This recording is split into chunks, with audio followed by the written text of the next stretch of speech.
Baada ya mlipuko huo, naibu afisa mkuu wa zimamoto wa New Delhi AK Malik ameliambia shirika la habari la AFP watu 8 wameuawa. Shirika la habari la Press Trust of India limeripoti idadi waliokufa imeongezeka na kufikia watu 12, ingawa idadi hiyo haijathibitishwa. Walioshuhudia wameeleza jinsi gari hilo lilivyolipuka katika msongamano wa magari na jinsi watu walivyokumbwa na mlipuko wa moto na walivyoungua. Waziri wa ulinzi wa India Rajnath Singh amesema waliolipua gari katikati mwa mji mkuu wa nchi hiyo New Delhi na kuua watu 8 watakabiliwa na hukumu za kisheria.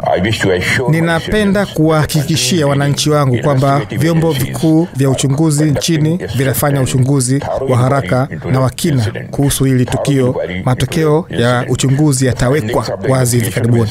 Ninataka kulihakikishia taifa kwa uthabiti kwamba waliohusika na mkasa huu watafikishwa mahakamani na hawataachwa kwa hali yoyote.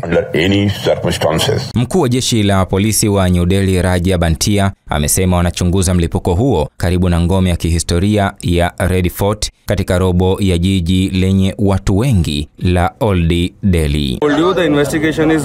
Uchunguzi unaendelea, kwa hivyo hatuwezi kutoa maoni kwa ukamilifu juu ya chochote.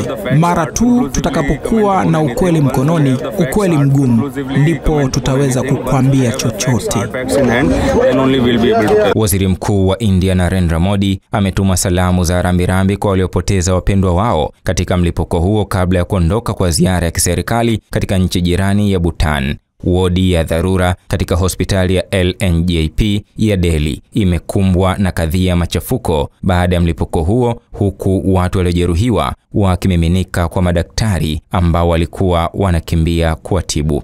Katika shambulio la mwezi Aprili huko Pahalgam, viongozi wa India walishutumu Pakistan kwa kuwaunga mkono watu wenye silaha, madai ambayo yalikanushwa na serikali ya Pakistan baada ya mshambuliaji wa kujitoa muhanga mjini Islamabad kuua watu 12. Waziri Mkuu wa Pakistan Shahbaz Sharif amewakosoa washirika wa kigaidi wanaoungwa mkono na India. Shahban Maulid FM.